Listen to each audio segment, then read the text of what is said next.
conectores, sino que precisamente vamos a obtener el empalme a través de unas cuchillas que al momento de bajar esas cuchillas hacen conexión con el cable que estemos utilizando. Pero de la roseta hacia el aparato telefónico, ahí ya no vamos a utilizar ese tipo de conexión, sino que sencillamente vamos a conectar a través de un conector específico ese teléfono. ¿Sale? ¿Hasta aquí alguna duda? No, profe. Ok. No, Ninguna. Yo, profesor. Sí, dime. La planta interna termina, por así decirlo, saliendo de la central telefónica. Así es. La planta interna es precisamente, el nombre interno es todo lo que esté adentro de este edificio, o sea, de la central telefónica. Los cables que salen hacia la planta externa, ¿sí? Esos cables obviamente van a estar también aquí adentro, pero ya lo que sale hacia la caja de distribución, de la caja de distribución hacia el cliente, digamos que ya es parte de la planta externa, ¿sí? Muchos consideran esta conexión de la red principal todavía como planta interna. Y ya cuando llega aquí, rematan a esta caja y de la caja sale hacia las mufas, pues ya dicen, esto ya es la planta externa. Pero bueno, todo depende de quién, depende de cómo tengas la configuración de tu red telefónica en función a qué, al servicio que tú vas a proporcionar, ¿sí? Entonces, eso, pues obviamente, en este caso las compañías telefónicas que prestan ese servicio, pues ellos van a saber hasta dónde está la limitante de la planta interna con respecto a la planta externa, ¿sí? Si se trata de una red privada, ¿qué quiere decir esto? Que ustedes, por decirlo así, hagan su red privada. Ustedes van a limitar si quieren salir hacia la conexión de abonados externos o no, sino que sencillamente entre ustedes tengan comunicación sin necesidad de hacer uso de una red externa que les permita tener conexión hacia el exterior, en este caso hacia la red telefónica externa, ¿sí? De hecho, la escuela tiene, o sea, el técnico tiene su propia red telefónica, ¿sí? Y nosotros, para poder accesar del exterior hacia el interior, en este caso, digamos, ahorita que estamos en esta cuestión de virtual, ustedes hablan a un número telefónico, ¿sí? Ese número telefónico que ustedes marcan, a diferencia de la red interna, en la red interna marcamos 4 dígitos, ¿sí? Podemos marcar 4 dígitos de base. Esos 4 dígitos, ¿qué quiere decir? Que es el número de la extensión, ¿sí? Esa extensión vamos a asignar a cada usuario internamente. ¿Qué quiere decir esto? Que si ustedes se quieren comunicar al área tecnológica y el área tecnológica no tiene un número directo, sino que todo tiene que pasar a través del conmutador, ustedes marcan el número del conmutador, hacen el enlace y de ahí una voz les va a indicar que si conocen el número de la extensión, lo digiten. Si no lo conocen, pues es obvio que una operadora les va a indicar qué número quieren marcar. Como ustedes no conocen ese número de esa área, le van a decir a la operadora, oye, quiero comunicarme al área tecnológica del CECIT 11. Pues ok, entonces esa operadora tiene un directorio de todas las escuelas y de todos los departamentos de cada uno de los CECITs o de las unidades profesionales. Entonces, en automático, ella busca ese directorio en la computadora, o esa persona lo busca, y los direcciona a esa extensión y se hace la conexión, ¿sí? Esto es hacer una conexión de una red externa con una red interna. Si nosotros no tenemos uso de esa red externa, pero sabemos internamente que nos podemos conectar o comunicar del área tecnológica con dirección general, pues del área tecnológica yo levanto mi teléfono, mi auricular, marco la extensión de dirección del área de la dirección y de ahí pues obviamente una me va a contestar la secretaria del director y ella a su vez a través de un paralelo o un teléfono secretarial que se conoce me va a decir si está disponible el director o no. Y si yo quiero o insisto en hablar con el director, pues obviamente la secretaria me va a conmutar esa llamada con el director a su oficina, ¿sí? Y así sucesivamente con las demás áreas. Así es como tenemos un servicio interno o un servicio externo, ¿sale? ¿Sí queda claro esta parte? Sí, profe. Pues yo Sí, tengo profe. una duda aparte de esta parte de interno y externo. Bueno, no sé si me podría explicar cuál es la diferencia entre el DIT y la roseta, porque pues no sé si tengo entendido que es algo parecido. Ok.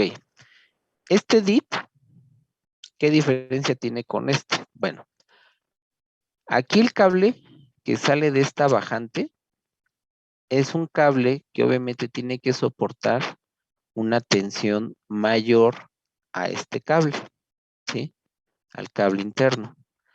Este cable de la bajante todavía es un cable de un grosor más grande que este, ¿sí? Entonces, este DIT lo que va a hacer es acoplar este calibre de este cable con el calibre de este que tenemos aquí conectado hacia la roseta, ¿sí? De hecho, el cable que vamos a estar utilizando en la roseta telefónica o cable telefónico, el calibre es del 22 o calibre 24. Esos son los dos calibres que normalmente se manejan para la conexión de estas rosetas a este dispositivo DIT, ¿sí? Este dispositivo DIT físicamente su caja es más grande que la roseta. La roseta es muy pequeña, digamos que es un cuadrito tal vez de 5 centímetros por 5 centímetros. Y esta caja DIT es un poco más grande. ¿Qué quiere decir esto? Que normalmente puede ser de 10 centímetros por 15 de alto o 10 centímetros por 20 de alto, ¿sí? Por eso esa es la diferencia, porque maneja un cable de mayor grueso que viene de la mufa hacia nuestro cliente. Y de aquí no podemos tener ese mismo cable conectado en el interior de nuestros hogares. ¿Por qué? Pues porque obviamente se ve diferente, se ve feo, se ve la estética, es lo que hay que cuidar y por eso trabajamos en este cable de menor grueso, a diferencia de este, ¿sí? A diferencia de este, estamos hablando que puede ser un calibre 20, 22 y que el 24, perdón, al revés, el calibre 22 es de menor grueso que el 24. Aquí podemos utilizar el 24 y aquí podemos utilizar el 22, ¿sí?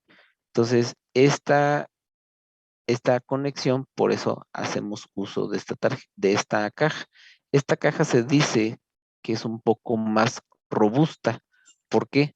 Porque puede estar en el interior o en el exterior de la casa, ¿sí? A diferencia de la roseta telefónica. La roseta telefónica no puede estar afuera de nuestro cliente, o sea, del hogar de nuestro cliente. ¿Por qué? Porque no tiene las condiciones para hacer una caja hermética externa. ¿Debido a qué? Debido a que tenemos, en este caso, que conectar a través de un conector RJ11 hacia el teléfono, ¿sí? Entonces, imagínense que tengan esta roseta en el exterior de su casa. Cuando llueva, ¿qué va a pasar? Que obviamente ese conector y esa caja se va a mojar y va a haber un corto en nuestra línea telefónica. ¿Por qué? Porque obviamente la línea telefónica maneja un voltaje de corriente directa y el agua es un elemento conductor de electricidad. Entonces, cuando llueva, ¿qué es lo que va a pasar? Que obviamente va a poner en corto nuestra línea telefónica.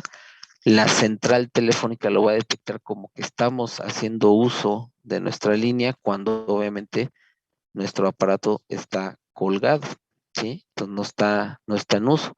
Pero como está lloviendo y hay un corto que está provocando esa lluvia, por eso la central lo detecta como que está en uso, ¿sí? Entonces, esto es la diferencia de usar estas dos cajas, ¿sí? Por la cuestión de hermética que puede ser esta caja y el calibre que manejamos de la bajante de la mufa hacia el cliente y el cable que está conectado de nuestra roseta hacia hacia esta caja, hacia lo que es el DIT, ¿sale? ¿Sí queda clara la duda? Sí, profe, gracias. Ok. ¿Alguien más? ¿Alguna duda que tenga?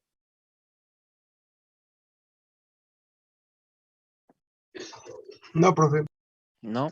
Ok, bueno. Entonces, eso es lo que vamos a manejar como planta interna y como planta externa.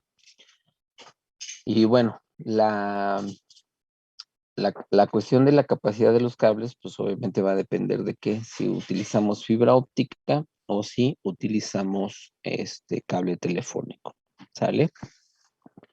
Bueno, vamos a ver qué más es lo que tenemos en cuestión de esta parte. Ok, aquí. Ya una vez teniendo establecido lo que es la planta interna y la planta externa, pues debemos saber qué componentes vamos a estar manejando dentro de nuestro sistema telefónico.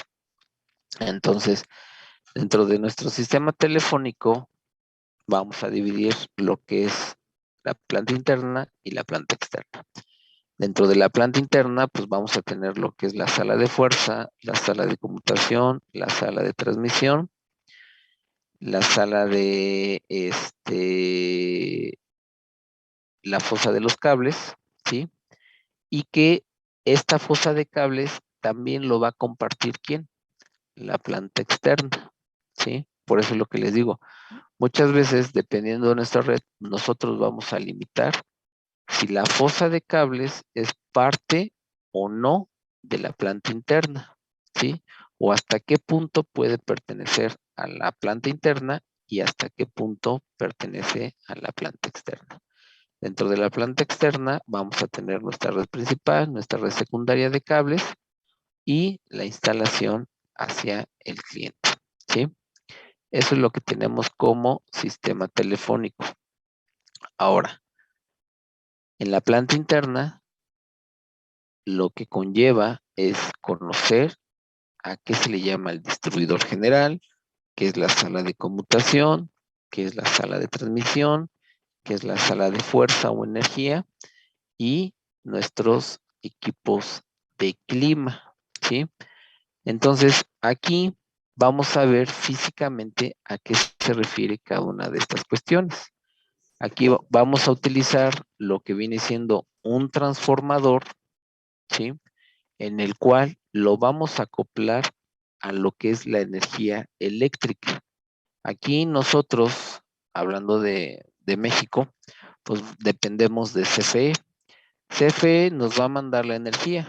Ellos manejan estos transformadores. Pero muchas veces te dicen a ti como servidor,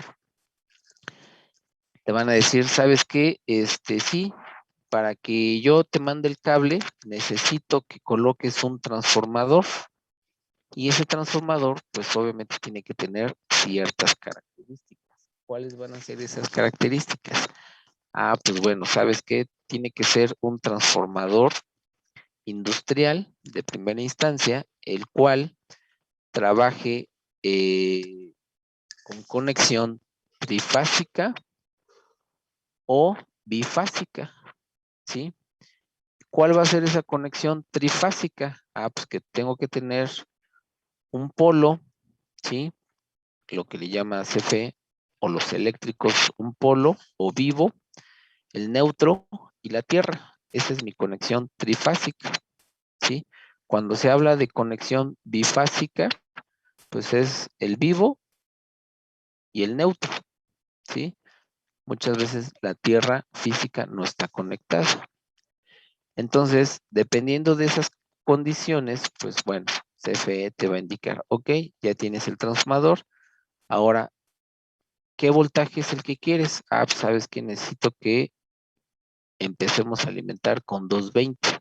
Normalmente todos estos equipos van a trabajar con voltaje de 220.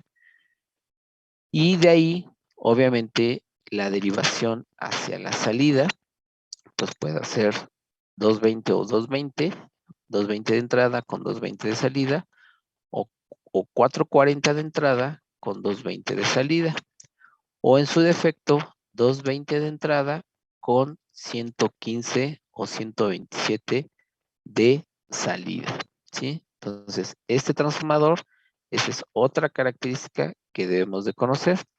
Asimismo, también debemos de saber qué tipo de transformador vamos a instalar o a tener. Puede ser un transformador tipo poste o tipo pedestal, ¿sí? Que así es como lo llaman los eléctricos. Tipo poste, ¿por qué? Pues porque obviamente lo vamos a tener montado en un poste, ¿sí?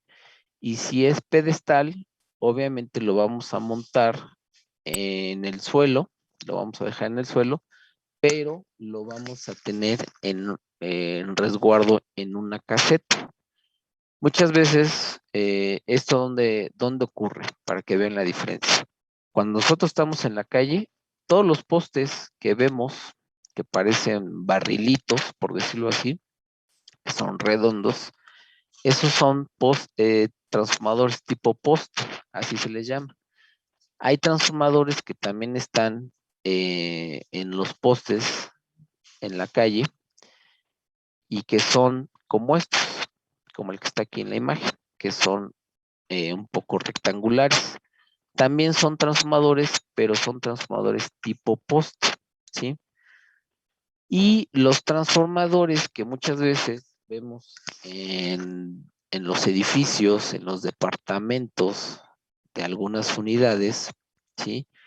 Que podemos verlos en los sótanos o en las plantas bajas de esas unidades. Ahí vamos a ver que están montados en una carcasa metálica de color verde, por decirlo, normalmente así los vemos, de color verde o de color gris. Pero si nosotros abrimos las puertas de esa carcasa, pues vamos a ver que adentro está el transformador. Ahí, obviamente, ¿qué va a pasar? Que nosotros en nuestros hogares no trabajamos con 220, trabajamos con ¿qué voltaje de energía alterna? 127. 127. Pero lo que llega de la calle no son 127 volts, sino que pueden ser 220 o 440 volts de corriente alterna, ¿sí? Entonces, esos transformadores lo que van a hacer es bajar ese voltaje y entregarnos 127 volts, ¿sí? Entonces, esa es la característica de usar estos transformadores. Ahora, también otra de las características es de que ¿qué tipo de enfriamiento vamos a utilizar? Puede ser enfriamiento por aceite, un aceite especial, un aceite que no es como el de casa, sino que es un aceite totalmente industrial, específico para este tipo de transformadores. O pueden ser transformadores tipo secos, en los cuales no necesita ningún aceite. El caso de nosotros utilizamos en telecomunicaciones transformadores tipo seco.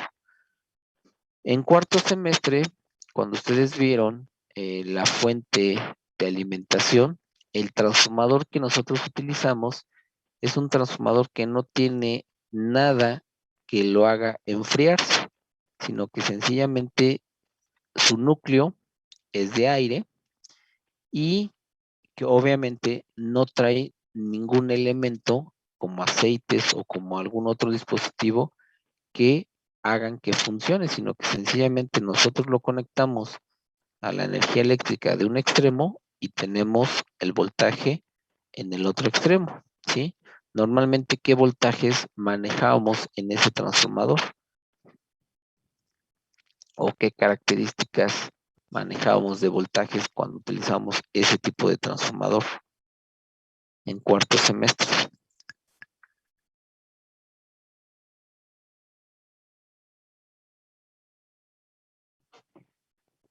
¿Ya no se acuerdan? ¿O no lo vieron?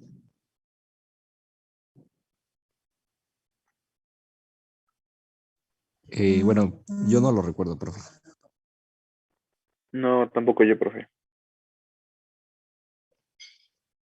¿Los demás? No, profe, no lo recuerdo. No, profe, que yo sepa, no vimos ese. ¿No vieron el transformador? ¿Quién les dio electrónica? La maestra Diana. La maestra bueno. Diana. Con razón. Con razón no lo vieron. Bueno, ese transformador que se debió de haber visto es un transformador de bajada, en el cual en un extremo, lo que es el devanado primario, manejamos 115 volts. En el devanado secundario, pues manejamos 12 volts como máximo o 24 volts de corriente alterna como básica o como máximo de voltaje. Y podíamos tener una derivación central o no en ese transformador, ¿sí? ¿Esto qué quiere decir? Que si nosotros manejamos un transformador en el devanado secundario y nuestro voltaje máximo es de 12 volts, en esa derivación, ¿cuánto íbamos a tener de diferencia? ¿Cómo creen que sería esa derivación? Si tenemos un máximo de 12, ¿sí?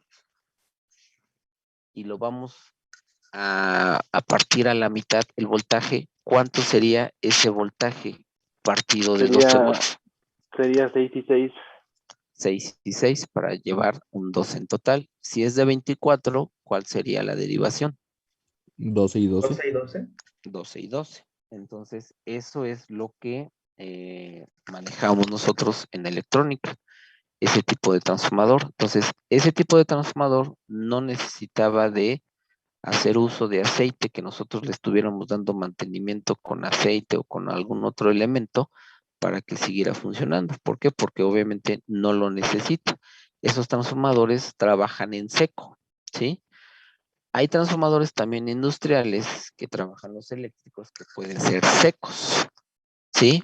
Y que pues con esa cuestión nos proporcionan energía, ¿sí?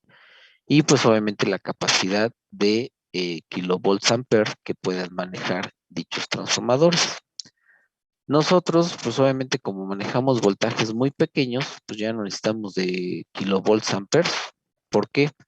Porque imagínense trabajar, si para nosotros el hecho de manejar 12 volts en nuestros dispositivos, esos 12 volts de corriente alterna los íbamos a transformar a 12 volts. ¿De qué voltaje?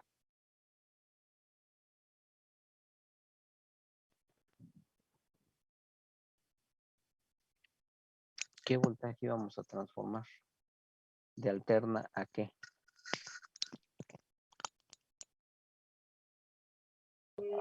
Directa. A directa. Entonces, si estamos manejando 12 volts alternos, ¿cuántos volts directos íbamos a tener?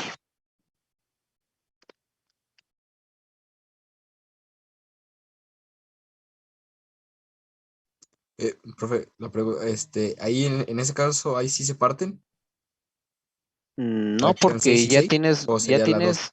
ya tienes a la salida tus 12 volts, ¿sí? De tu transformador, que pueden ser derivados o no. Pero si en este caso yo me estoy haciendo la referencia de 12 volts de alterno que quieres pasar a directo, ¿cuánto es lo que vas a pasar? ¿O cuánto es el voltaje? Los 12 volts, ¿sí? Entonces, esos 12 volts que tienes de alterna los vas a pasar a 12 volts de voltaje directo. Y a través de un regulador, ¿qué puedes tener? Puedes tener derivaciones. ¿Qué derivaciones de voltajes puedes tener ya regulados de corriente directa?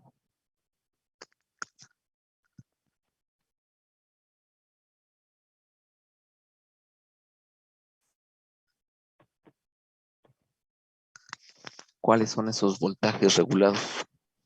6 y 6. ¿Qué otro?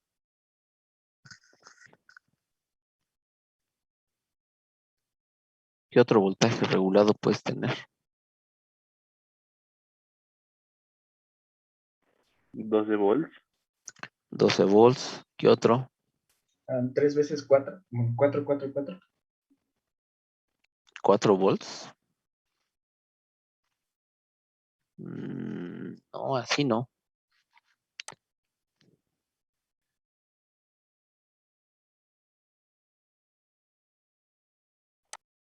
Pero si tienes 12 de entrada, ¿cómo vas a tener 24? ¿Cómo le haces para subir de 12 a 24?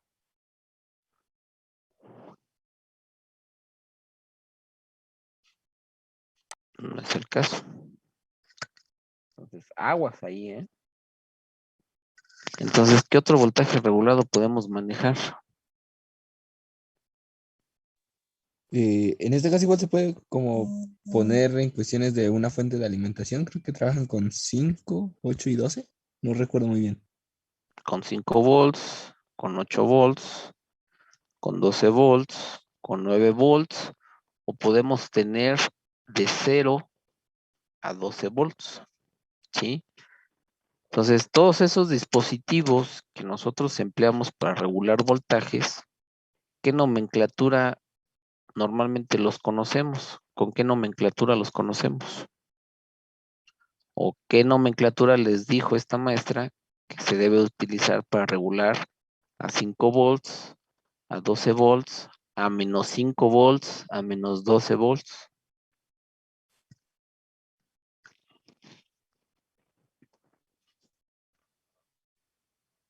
¿Sí se los dijo?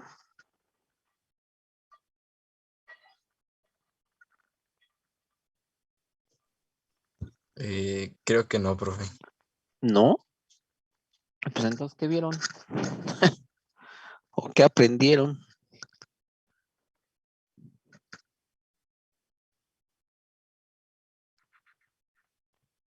¿Qué vieron con ella?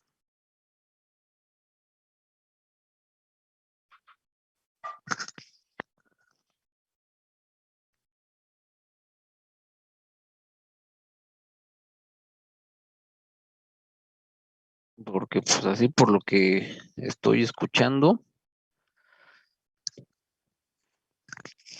pues sí va a estar difícil el hecho de que me entiendan por qué el voltaje negativo de la telefonía, de dónde salen los menos 48 volts, de dónde podemos sacar voltaje negativo o por qué voltaje negativo.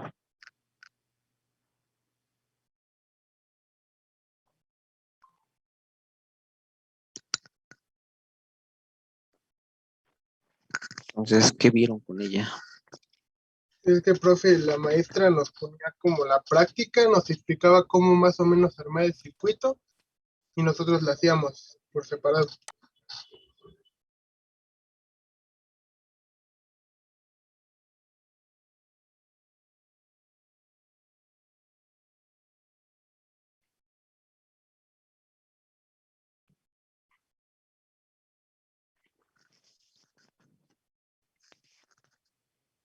Ujú.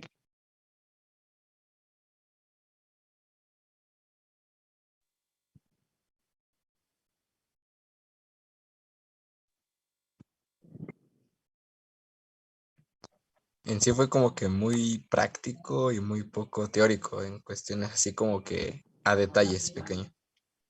Ujú. Mm, O sea que no les explicaron por qué el diodo trabaja con una regulación de media onda, de onda completa. Eso no les explicó.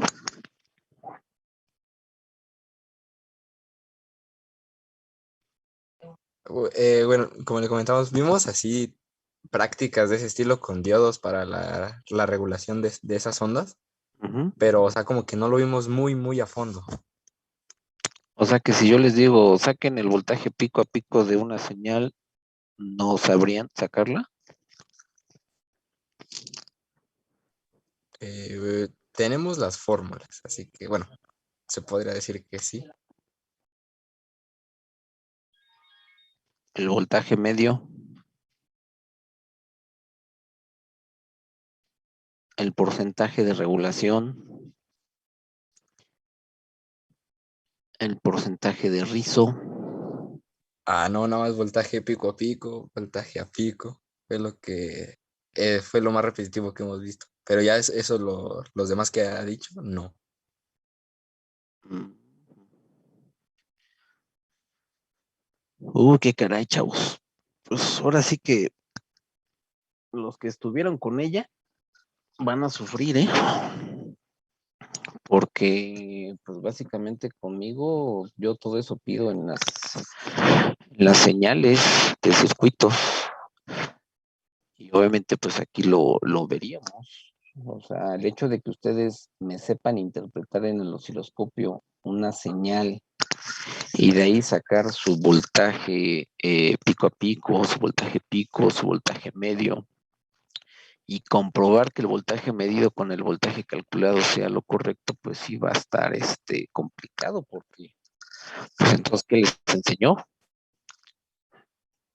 ¿Qué les enseñó? Y pues básicamente pues no se cumple con el objetivo, porque ahorita pues sí van a batallar en ese aspecto. O sea, porque no tienen pues, las bases, por decirlo así. O sea, el hecho de no saber qué circuito voy a aplicar para regular un voltaje de 5 volts,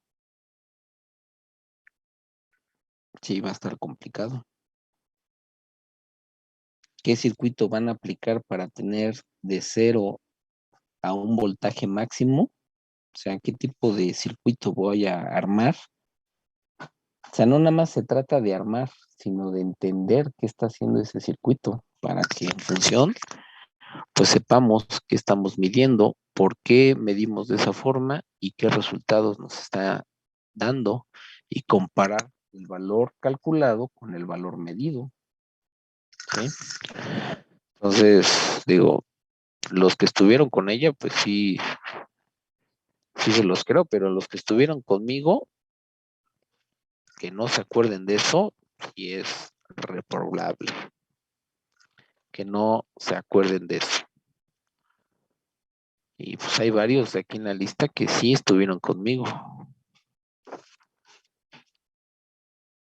Entonces, pues sí, los que no estuvieron, pues van a tener que repasar el doble de lo que es la parte de electrónica analógica, para que me vayan siguiendo en esta parte de los voltajes negativos. ¿Por qué salen voltajes negativos? ¿Sale? ¿Con cuánto pasaron la materia? No me digan que con 10, porque más coraje me va a dar.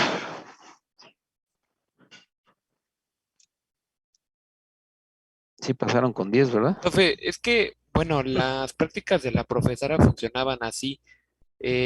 Nos daba una breve explicación del tema y nosotros ni siquiera teníamos que armar el circuito, ella nos lo daba y pues prácticamente ella nos daba todo para hacer la práctica y pues le entregábamos lo que ella nos enseñaba y pues ya sacábamos 8, 9 o 10. Entonces relativamente era fácil, pero pues si tú querías aprender o querías, pues ya todo era por tu cuenta, como tal la clase no era muy completa.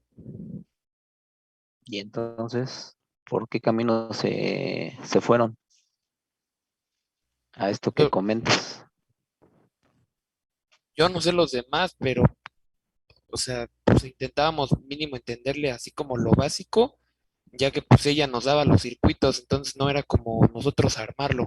Ujú. Entonces, ver tantita teoría aparte y pues ya ella nos daba literalmente el circuito y pues ya se lo entregábamos. Así es, y cuando había así como un tipo de problemas, ya era así como que investigarlo por nuestra parte o a ver cómo le hacíamos nosotros, y era más complicado. Ujú. ¿Por qué Y, más complicado? porque a veces aparecían un buen de fórmulas que no conocíamos y entonces no sabíamos con cuál se usaba. O sea, venían Ujú. casi los mismos componentes para poderlas desarrollar las fórmulas. Y al Ujú. momento de hacerlas, la maestra, bueno, un caso hubo que yo hice una fórmula y que estaba mal. Y después yo sí le comenté que, pues, entonces, ¿qué fórmula era? Y me dijo, no, no, no, pues búsquenle. Y así, entonces, no, como que no era tan explicativo. Y también al principio siempre de la práctica siempre daba todo rapidísimo y decía ya ahora le pónganse a hacer la práctica. Entonces decía, Ujú. pregúntenme, pregúntenme, pero pues ¿cómo le vamos a preguntar si nos da el tema muy, muy rápido? Ni entendemos bien, pues tenemos que analizar y todo y ya después de la práctica ya no dejaba que le hiciéramos preguntas. Entonces, pues ya entregabas la práctica como le entendiste al principio. Mm, ¿Y nunca lo comentaron con el presidente de academia?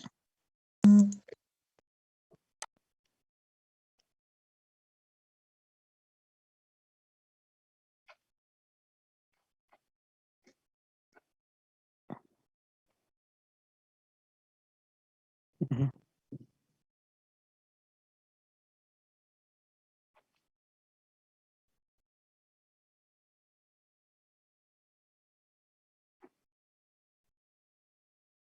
Ujú.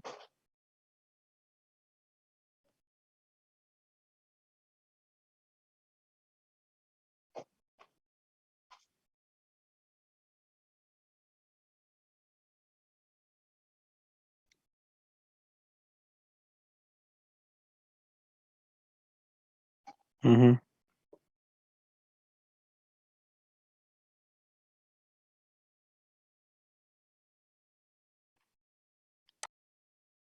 ¿Cómo armar una bocina? Así.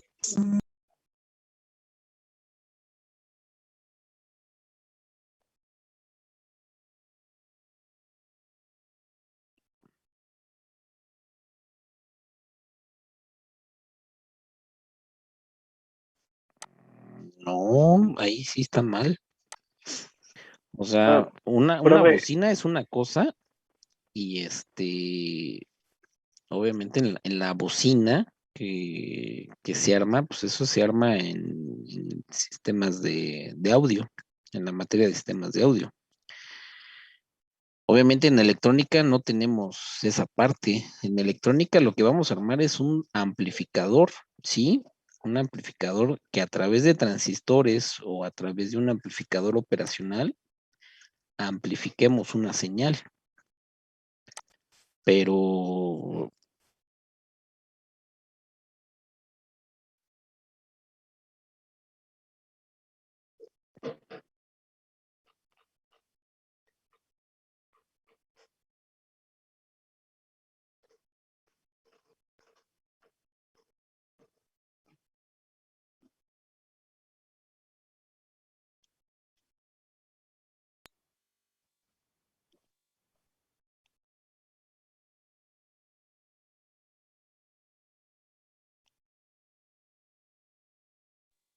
Ujú. bueno, sí, profe, no sé, bueno, yo tengo, bueno, no sé si pueda verlo de esta manera, pero no sé si en lugar por así decirlo. Bueno, usted no sé si da por hecho de que nosotros sabemos algunos temas que no vimos en electrónica analógica. Digo, al momento de que nosotros, por ejemplo, vayamos viendo temas, por ejemplo, de, como usted decía, de lo de los voltajes y todo este tema, no sé si usted, digo, no darnos otra vez todo el tema, pero por así decirlo, no sé, como comentario o como algo extra, si usted nos puede decir cómo es que nosotros podemos sacar esos voltajes o, o en qué fórmulas nos basamos para obtener lo que usted pues, nos pide. Ujú. Ok, bueno, pues de entrada van a tener que apoyarse de libros de electrónica, ¿sí? Libros de electrónica donde precisamente hable los temas de lo que es el rectificador, o sea, el diodo y el transistor principalmente. ¿Qué libros? Pues de electrónica, pues cualquier libro de electrónica te maneja esa información. También hay libros que son de electricidad, en este caso del autor Harry Milliard, del tomo del 1 al 7, habla precisamente de esto, de la corriente alterna, en cuestión de cresta, de valle, voltaje pico a pico, voltaje medio, voltaje eficaz o RMS, y eso convertido tanto en la parte de grados o radianes, que eso también depende mucho. ¿Por qué? Porque las fórmulas se aplican en función de radianes o en función de grados, o sea, en cuestión de ángulos, a eso me refiero, ¿no? Esos libros, pues es obvio que ahí van a encontrar estos temas que les comento, que les van a servir de base para ir entendiendo lo que vamos a ver en telefonía, ¿sí? ¿Por qué voltajes positivos y por qué voltajes negativos? Pues también va en función de sistemas de regulación de fuentes. Esos temas que también vienen ahí en los libros de electrónica, ahí los pueden consultar. Entonces, cualquier libro de electrónica que ustedes consulten en internet o físicamente, les va a servir para dar un repaso, ¿sí? ¿Por qué? Porque digamos, para voltajes positivos regulados, ustedes debieron haber visto el circuito 78XX como voltaje positivo. XX se va a referir al voltaje que vamos a regular, que puede ser de 5 volts, de 9 volts, de 12 volts o más, ¿sí? Y el 79XX, pues es obvio que va a ser la contraparte que vamos a regular, pero en manera negativa. Entonces el 79XX puede ser de 5 volts, o sea, en este caso sería un 7905, que nos va a dar menos 5 volts de salida. O uno de 12 volts, pues sería un 7912, ¿sí? Y así sucesivamente. O sencillamente trabajar con un LM317. El LM317, pues prácticamente vamos a tener a través de resistencias, de dos resistencias, la caída de tensión, y la diferencia va a radicar en el hecho de que podemos tener desde un voltaje mínimo hasta un voltaje máximo. Si nosotros manejamos como 12 volts de voltaje máximo y queremos trabajar con 1.5 volts, con ese circuito, con el LM317, los 12 volts que nos está entregando nuestra fuente, al conectarlo con el LM317, pues vamos a tener esa regulación de voltaje mínimo hasta un voltaje máximo, ¿sí? Pero bueno, eso es lo que ustedes pueden consultar. Si todavía hay dudas con eso, pues bueno, les puedo yo mostrar circuitos que hacen ese dispositivo, y en función pues, de cómo se conectan y cómo deben de trabajar y por qué se calcula el hecho de trabajar con esa resistencia en función de ese circuito. O sea, no nada más es llegar y, pues aquí está el circuito, ármenlo. ¿Y cómo sé que esa resistencia es el valor correcto que debo de poner? ¿Sí me explico? Eso es lo que al menos yo lo vi en cuarto semestre con mis grupos. con mis 3 grupos que tuve. Los otros 2 grupos, no sé, digo, pues en este caso uno de ustedes pues fue que lo vio con esta maestra, y el otro grupo pues no sé con quién lo hayan visto, pero bueno, al final de cuentas es el hecho de que los temas tenían que haber sido los mismos y pues obviamente tener las notas básicas de de todo esto que les estoy comentando, ¿no? De saber distinguir un 78XX de un 79XX y el hecho de trabajar un transistor bipolar como amplificador, y qué diferencia hay entre trabajar un transistor como amplificador a un amplificador operacional para que me haga como funcionamiento un restador o un diferenciador o un multiplicador o un amplificador, ¿sí? Entonces, eso es lo que, bueno, se debió de haber visto. A lo mejor el amplificador operacional por el tiempo no se vio, pero pues lo básico del transistor, pues ese sí, ¿sí? También el MOSFET y el JFET. Entonces, esos transistores, pues bueno, también se tocan en lo que es la parte de la tercera unidad de cuarto semestre de electrónica. Pero bueno, vamos a ver de qué forma restauramos lo malo para que pues obviamente lo entiendan y pues bueno, pues no se me atrasen en esta parte de lo que vayamos a ver y vayamos a aplicar aquí en telefonía, ¿sale? Pero sí vayan checando los libros, vayan viendo qué libros encontraron de electrónica, de circuitos electrónicos, búsquenlos y si gustan me pueden avisar vía correo qué libros encontraron para yo comentarles si les puede servir o no les puede servir. Pero antes de que me manden esa información, revisen, muchos de esos libros ya los pueden bajar en PDF, están libres. Si los tienen en casa, pues bueno, revisen los temas donde vengan diodos, donde vengan transistores, donde venga el amplificador operacional, ¿sí? Donde venga que mencione la corriente alterna, usando sus diferentes cuestiones de interpretación de la corriente alterna.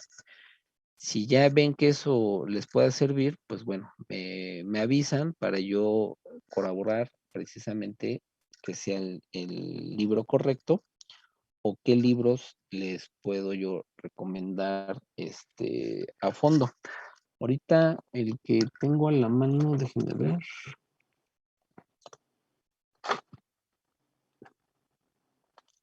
Ok, el que tengo a la mano se llama Electrónica.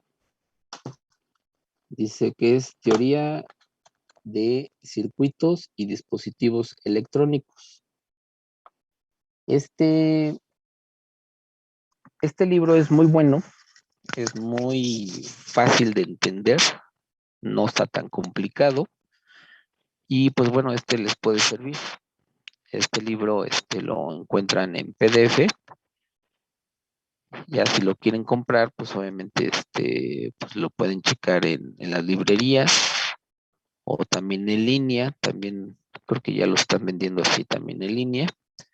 Y pues bueno, eso les puede servir. ¿Por qué? Porque repasan lo que vieron en electrotecnia en tercer semestre, repasan lo que debieron de haber visto en cuarto semestre en electrónica, y pues bueno, de ahí lo que puedan estar usando en otras materias, basándose en lo que es la corriente alterna y la corriente directa, ¿sale? Entonces, este es un libro que, pues bueno, yo lo recomiendo, está muy, muy bien para el grado que estamos utilizando, y pues bueno, no está tan complejo, es fácil de entender, y pues bueno, ese sería un un autor que, bueno, un tema del libro que estarían ustedes aprovechando para ponerse al corriente en los temas de tercero y cuarto semestre. ¿Vale? ¿Alguna duda? No, profe. No, profe, ninguna. Ok, bueno, entonces continuamos. Una pregunta, ¿cómo se llama el libro? Se llama Electrónica, Teoría de Circuitos y Dispositivos Electrónicos.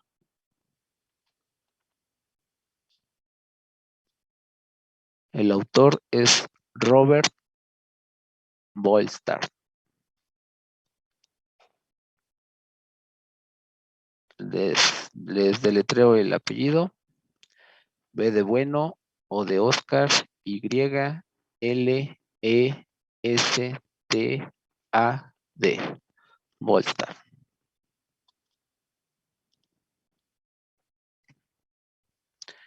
Entonces, ese es un libro. Otro libro es electrónica o más bien electricidad, se llama Electricidad, de Harry Miliaf, tomo del 1 al 7. Ese también es muy utilizable para tercero y cuarto semestre.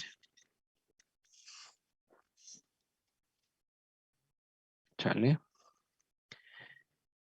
Y bueno, continuando con nuestra clase, ya vimos por qué el transformador y ahora nos vamos a la parte del grupo electrógeno, el tablero de distribución y el banco de baterías. El grupo de electrógeno, ¿cuándo lo vamos a utilizar? Lo vamos a utilizar como un sistema de respaldo o un sistema alterno a lo que es el sistema de energía principal. ¿Qué quiere decir esto? Que nosotros, cuando no contamos con este sistema de energía principal por parte de una compañía eléctrica, en este caso CFE, hablando de aquí de México, vamos a utilizar esta planta de emergencia, también conocida como grupo electrógeno.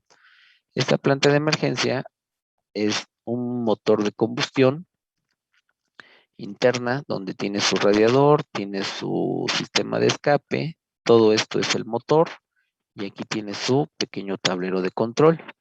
En esta parte, normalmente, en esta parte de abajo, que es la base, muchas veces viene ahí montado el tanque de diésel con el cual va a trabajar esta planta, ¿sí?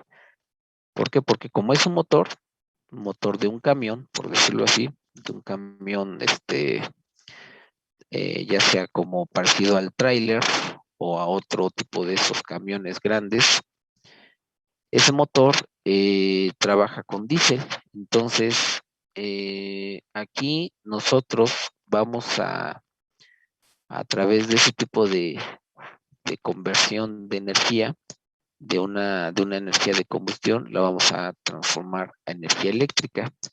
Esa energía eléctrica la vamos a pasar a estos tableros de distribución, donde vamos a conectar por cada breaker un dispositivo de energía que vamos a estar alimentando.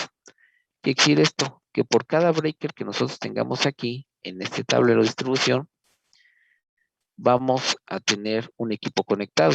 ¿Qué equipo conectado podemos tener? Pues podemos tener un equipo de un conmutador, podemos tener hasta lámparas conectadas ahí, en fin, todo lo que nosotros necesitemos de tener energizado.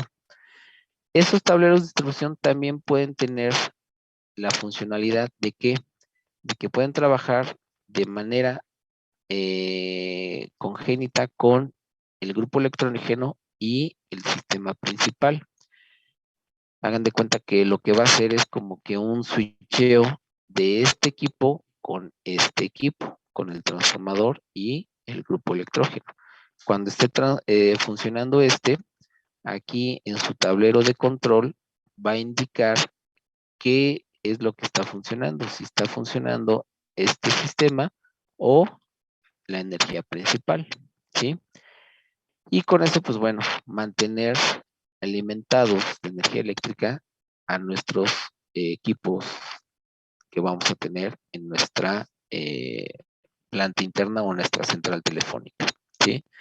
Normalmente esto es más específico, estos 3 elementos son más específicos de los electricistas que de nosotros, pero nosotros también debemos de conocer las características con las que vamos a estar empleando estos dispositivos en nuestra planta telefónica.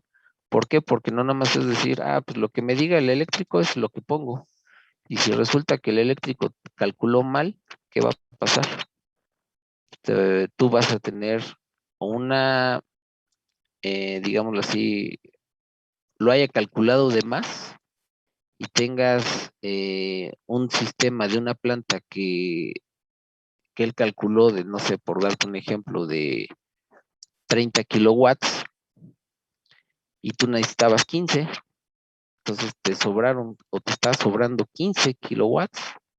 Entonces, obviamente el costo te va a impactar. ¿Por qué? Porque no es lo mismo el costo de una planta de 15 a una planta de 30. Entonces, va a estar sobrado. ¿Y qué va a pasar? Que le estás metiendo más energía a tu tablero y a tus dispositivos. Entonces, aguas con eso, ¿sí? Puedes hasta dañar tus elementos conectados a esta planta. ¿Por qué? Porque está muy sobrada, ¿sí? Entonces, eso es lo que debemos de, por lo menos, conocer, ¿sí? El banco de baterías sí ya es un poco más de nosotros. ¿Por qué? Porque obviamente debemos de saber cuánto tiempo de respaldo de baterías vamos a tener y qué corriente y qué voltaje es el que vamos a manejar en este banco de baterías. Estas celdas que obviamente tienen internas estas baterías van a trabajar con un voltaje. La cantidad de celdas van a formar el voltaje total. Por decirlo así, si cada celda trabaja con 1.5 volts, ¿cuántas celdas necesito para mantener 5 volts o 12 volts? A ver, hagan el cálculo. Si cada celda trabaja con 1.5 volts, ¿cuántas celdas voy a necesitar para tener 5 volts y para tener 12 volts?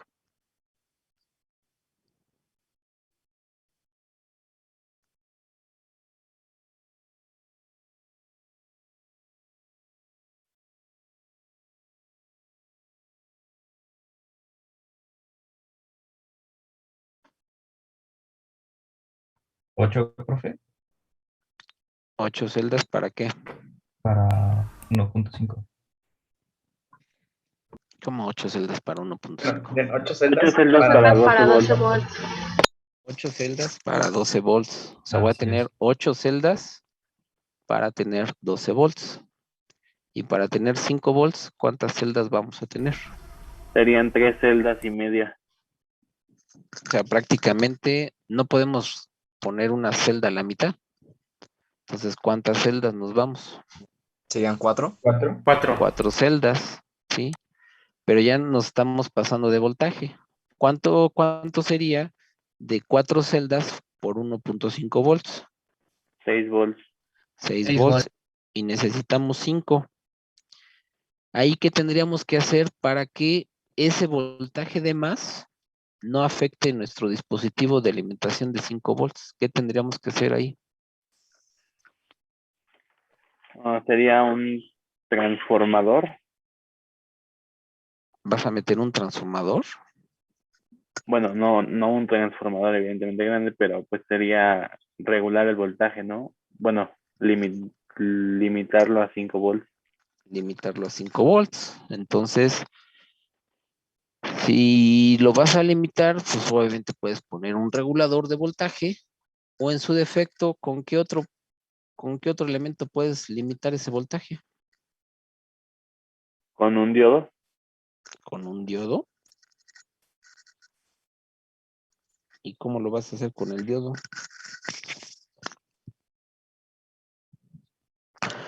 ¿No sería más fácil con una resistencia? Bueno, sí, con una resistencia.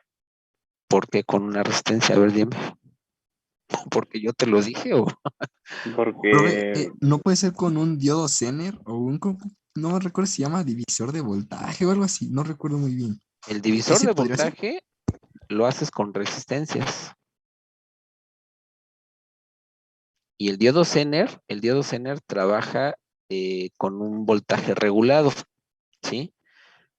Entonces, el voltaje regulado puede ser con el diodo Zener, que nos dé 5 volts, y ya sabemos que si el voltaje de entrada o la salida de nuestro circuito es mayor al voltaje que trabaja el diodo Zener, pues es obvio que el diodo Zener lo que va a hacer es de que de esos 6 volts que van a alimentar al Zener, y el Zener trabaja con 5, ¿qué es lo que vamos a tener a la salida del Zener?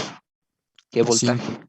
5 volts, ¿sí? ¿Por qué? Porque lo estás alimentando con 6, pero el Zener dice, yo nada más trabajo con 5 y te entrego 5. Aunque tú me estés alimentando con 6, con 7 o con 10 volts, yo te voy a entregar 5 volts. Entonces podría ser con un Zener o también con un divisor de voltaje utilizando ¿qué? Pues obviamente las resistencias, ¿sí? Entonces eso es lo que también podríamos trabajar en cuestión de nuestro banco de baterías. Ahora, el banco de baterías va a depender de qué, de la cantidad de amperes hora para poder tener un respaldo en concreto. ¿Qué quiere decir esto? Que si se nos va toda la energía eléctrica y nosotros estamos trabajando con la línea telefónica de menos 48 volts de corriente directa, estos bancos de batería nos pueden suministrar esos menos 48 volts, pero ¿por cuánto tiempo? Si nosotros necesitamos una hora de respaldo, pues es obvio que debemos de tener la cantidad exacta de bancos de baterías calculados para que nos dé precisamente la hora de respaldo. Si por alguna razón una de estas celdas se encuentra dañada, nuestro banco va a estar limitado. Lejos de que nos dé una hora, pues obviamente se va a reducir, tal vez se pueda reducir a 45 minutos o a 40 minutos o hasta 30 minutos. Entonces eso a lo largo ya no nos va a funcionar, ya no va a ser benéfico, ¿sí? Al contrario, necesitamos tener este banco de baterías siempre funcionando correctamente. Hay celdas o hay bancos de baterías que ya son selladas, entonces ya no necesitan mantenimiento, pero sí necesitamos de estar revisando de manera paulatina el voltaje que nos está entregando esa batería. ¿Para qué? Para que en caso de que nosotros veamos que ese voltaje ya bajó, o sea, si yo estoy hablando de que una celda trabaja con 1.5 y cuando la medimos nos da un volt, ¿qué pasó ahí? ¿Qué creen que pasa? ¿Necesitamos cambiar esa celda o no?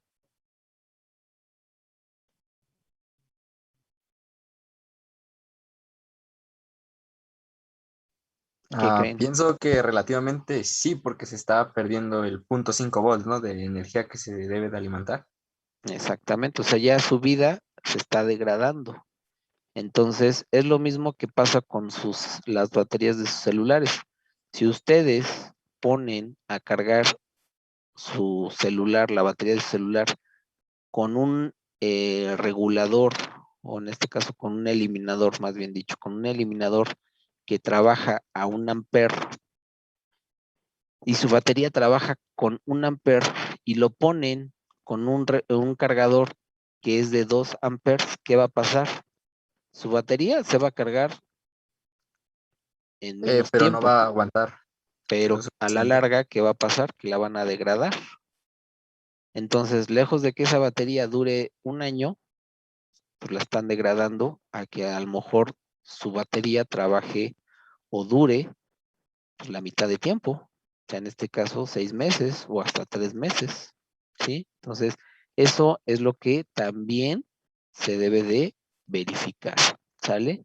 Entonces, para eso es el banco de baterías. Es un respaldo adicional a lo que viene siendo la energía eléctrica alterna.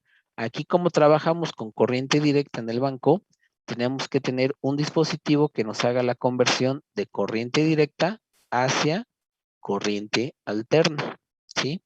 Y cuando este está en stand-by, está cargándose esas baterías, ¿sí? Son baterías recargables. ¿Qué quiere decir esto?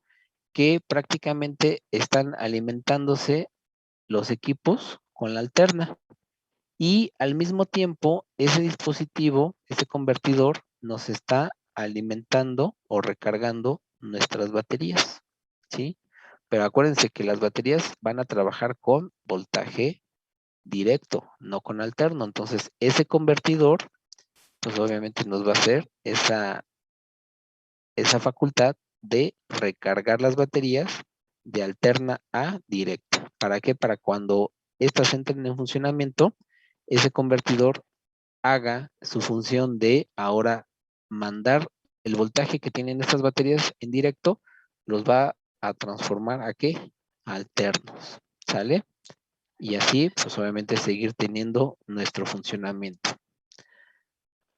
Después vamos a tener lo que es el sistema de climas o los equipos de clima, que viene siendo los aires acondicionados.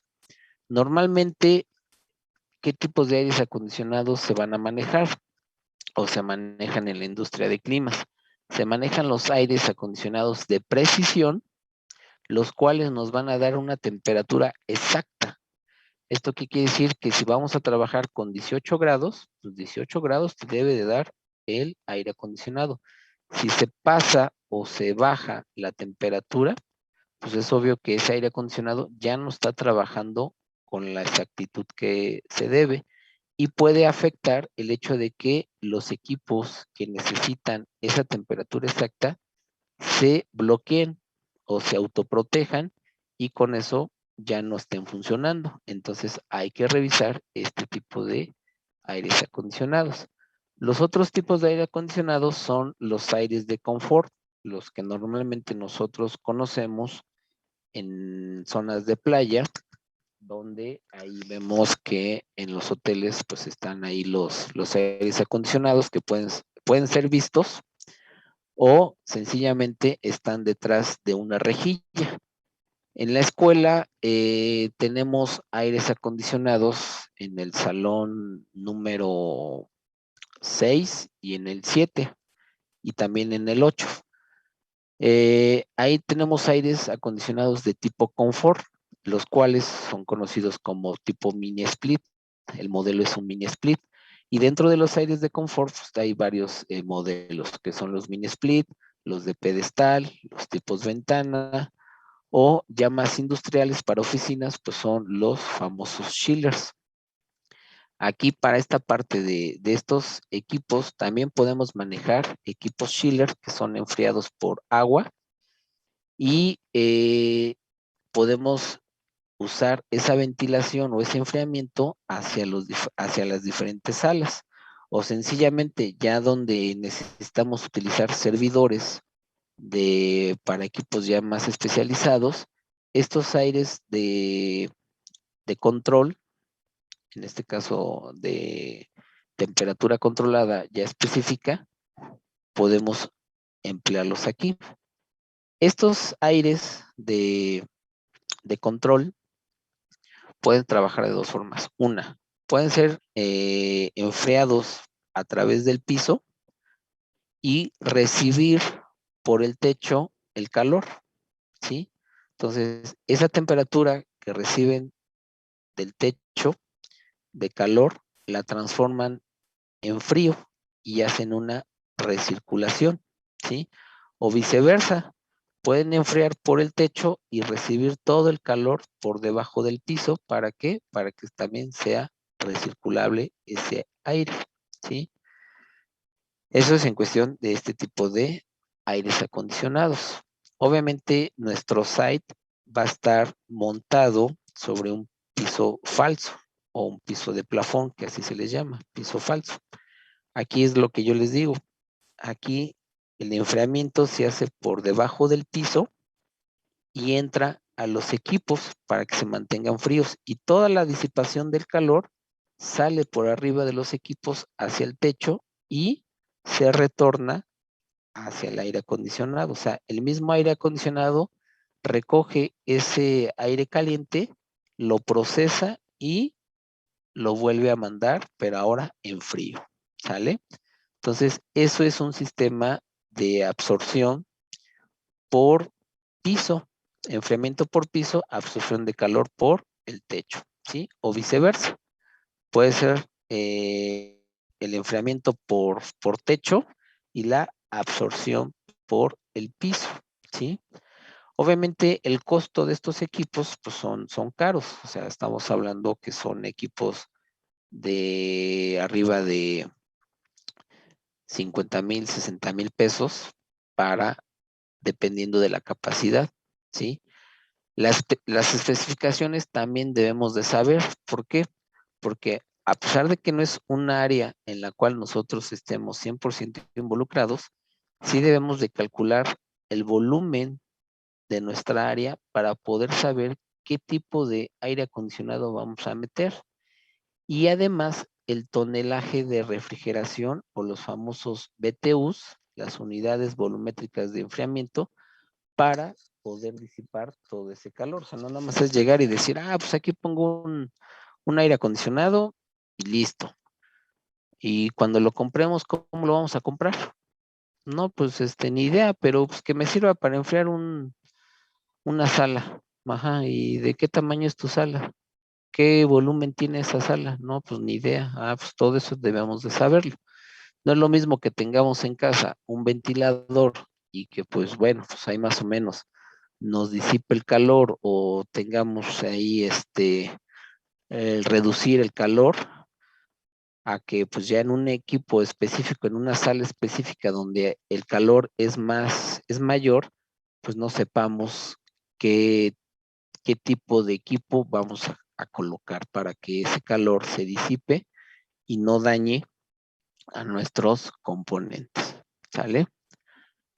Su sistema de pantalla, pues obviamente aquí ustedes lo ven, va a indicar qué temperatura, cómo se está haciendo el reciclaje, cómo está pasando ese reciclaje a través de aquí de su rejilla de control, ¿sí? Donde pues obviamente el enfriamiento se lleva a cabo, de que entre el aire caliente y sale el aire frío y viceversa, ¿sí? Es un reciclaje.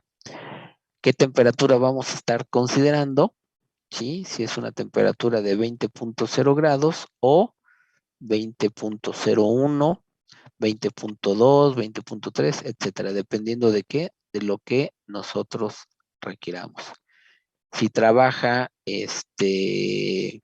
con un respaldo de batería o no trabaja con un respaldo de batería este sistema de control, pues bueno, eso también va a depender de qué, del modelo con que estemos trabajando nuestros aires acondicionados.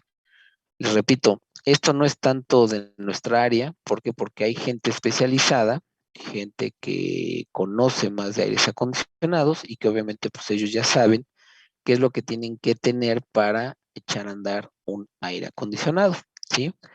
Muchas veces nosotros tenemos que aprender de esto para poder saber qué es lo que se va a llevar a cabo en nuestra sala o nuestro edificio para que obviamente mantengan las condiciones de enfriamiento adecuadas y no tengamos que estarle subiendo y bajando a la temperatura cada rato para que pues estemos en un confort, ¿sale? Luego vamos a tener lo que es la sala de conmutación. La sala de conmutación se refiere a lo que viene siendo los conmutadores telefónicos o PBX. Aquí vamos a depender de qué, de la capacidad de estos conmutadores para albergar lo que viene siendo los usuarios o abonados. En este caso tenemos 3 gabinetes en este conmutador y aquí tenemos un conmutador con un solo gabinete, pero tiene 3 shelves. Este es el primer shelf, el segundo, y aquí abajo donde está esta tapa es el tercero. Aquí también tenemos 3 shelves en cada gabinete. Aquí tenemos un shelf, el segundo, el tercero. Cuando tenemos aquí este tipo de conmutador, vamos a ver que aquí en esta puerta que está cerrada, tenemos el sistema de control principal, el sistema de control secundario o respaldo, y el primer, digamos que shelf donde vamos a empezar a albergar a los usuarios. Entonces vamos a tener 1, 2, 3, 4, 5, 6, 7 shelves donde vamos a albergar a todos nuestros usuarios, ¿sí? Y estos dos vamos a tener nuestro sistema de control, donde vamos a darlos de alta, vamos a decirles, oye, ¿sabes qué? Quiero modificar el número, ahora ya no quiero que esta extensión pertenezca a tal usuario, ahora se va a llamar a este usuario de tal dirección y así sucesivamente. Si obviamente contamos con un respaldo, ¿qué va a hacer ese respaldo? Pues obviamente va a indicar a través de una tarjeta, le va a decir, ¿sabes qué? Yo ya tuve esta modificación, te paso la información tal cual para que tú la almacenes y también la guardes. Y así sucesivamente tengamos una respuesta idónea para que nuestro sistema de conmutación esté funcionando correctamente. ¿Qué voltajes vamos a trabajar aquí? Pues obviamente el voltaje de menos 48 volts de corriente directa y voltajes de 12, de 5 volts, de 12 volts o 24 volts de corriente directa. Pero este equipo va a manejar con menos 48 volts, o sea, va a ser alimentado con menos 48 volts de corriente directa, ¿sí? No le vamos a meter aquí voltaje alterno, sino que vamos a trabajar voltaje directo, ¿sí? Lo mismo para este caso, vamos a trabajar voltaje directo. Y bueno, ya una vez que veamos cómo trabajan, pues vamos a estar viendo las especificaciones de estos conmutadores. En este caso, este conmutador trabaja, si no mal recuerdo, con 1344 usuarios, con tarjetas hexadecimales y tarjetas octales. ¿Qué quiere decir esto? A ver si recuerdan, ¿cómo está conformado el sistema hexadecimal? ¿De dónde a dónde va?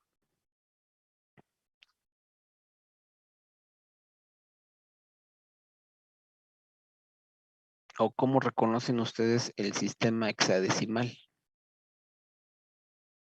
Es una técnica de numeración que tiene como base el número 16, ¿no? Uh-huh. ¿Qué más?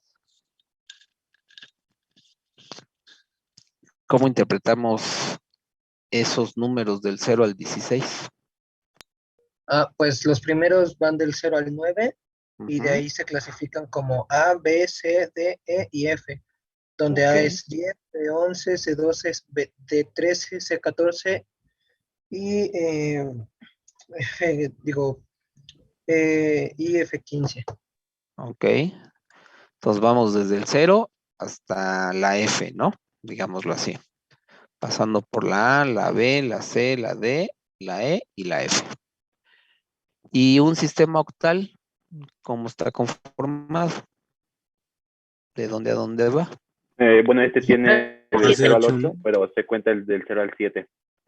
Ok, su base es el 8 y se cuenta del 0 al 7, ¿sí? O sea, el 0 tiene un número representativo. A diferencia del decimal, ¿cómo empezamos en el sistema decimal? ¿A partir de qué número? Del 0 al 9, en el decimal. ¿En el decimal?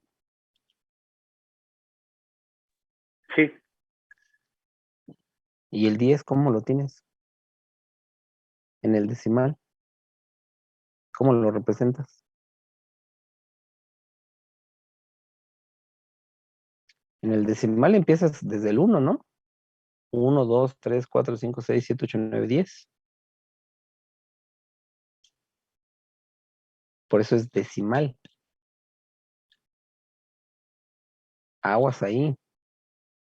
O sea, ahí el 0 ya no tiene el valor representativo como los demás, ¿sí? En el binario, ¿cómo estaría representado? Ceros y unos. Ceros y unos, nada más. ¿sí? Es base 2, pero solamente lo tenemos representado por el 0 y el 1. Entonces, estas tarjetas aquí, vamos a tener tarjetas octales. Aquí en este caso, en este conmutador, tenemos una tarjeta, bueno, tenemos tarjetas hexadecimales, tarjetas octales, y aquí abajo también tenemos tarjetas hexadecimales, para llegar a una capacidad total de 400 y tantas usuarios, ¿sí? O puertos de comunicación. Aquí vamos a tener tarjetas octales principalmente, y una tarjeta, bueno, más bien un shelf de tarjetas hexadecimales, en los cuales pues, podemos albergar hasta 1444 puertos. Y pues como todo, vamos a tener manejo de licencias para poder trabajar con estos conmutadores, dar de alta la parte de abonados analógicos o líneas analógicas y líneas digitales. Y también vamos a ver lo que es el distribuidor general, ¿sí? Ya tengo el conmutador, ya sé qué extensiones, pero ahora ¿cómo lo voy a mandar a los usuarios? Pues del conmutador tengo que sacar los cables que van hacia este distribuidor para que, obviamente, de esas tarjetas donde trabajo con hexadecimales y octales o algún otro código, pues los tenga yo aquí representados en estas regletas, en ese distribuidor. Y pues obviamente a cada uno de esos pares, pues yo les asigné su código y que se vaya por el cable. ¿Hacia dónde? Pues hacia la red principal y de ahí hacia la planta externa, ¿sí? O en su defecto, si no estoy hablando de un prestador de servicios y sea internamente mi comunicación telefónica, de todos modos tengo que hacer esto, distribuirlos en este distribuidor y de ahí mandarlo a todos los usuarios que yo tenga internamente, ¿sí? Para que, pues obviamente estén conectados. Debo también tener una fosa de cables y con eso, pues, tener esta conectividad, ¿sí? ¿Cómo voy a saber en qué par de esta regleta se encuentra cada uno de estos usuarios? Pues bueno, de acuerdo a cómo los vaya yo asignando, ¿sí? Debemos de saber cuál es el par 1 de esta regleta y cuál es el par 20 o cuál es el par 10 o cuál es el par 15. También debemos de saber cómo interpretar y leer estas regletas, tanto estas regletas que tengo aquí como estas que están acá y otras regletas que también vamos a ver más adelante, ¿sale? Aquí ya podemos ver la diferencia entre manejar el cable de cobre a la fibra óptica, ¿sí? O sea, tan solo vean los hilos que hay de fibra óptica a un hilo de cobre, ¿sí? Aquí, básicamente, todavía no tenemos la fibra o el hilo de fibra óptica desnudo completamente, todavía que hay unas protecciones, ¿sí? Que ustedes ven aquí. Cuando ya se ve más amarillo, pues ya tenemos un jumper de fibra óptica, ¿sí? Estos hilos que ustedes ven aquí, que están enrollados y que están conectados a los conectores de este distribuidor, para que se den una idea del dimensionamiento, ustedes se jalan un cabello y es como si tuvieran la fibra óptica al desnudo de ese grosor. De ese grosor estamos hablando que vamos a tener la fibra óptica, ¿sí? Y con eso, pues obviamente vamos a tener mayor cantidad de usuarios conectados en nuestro distribuidor, a diferencia del cobre.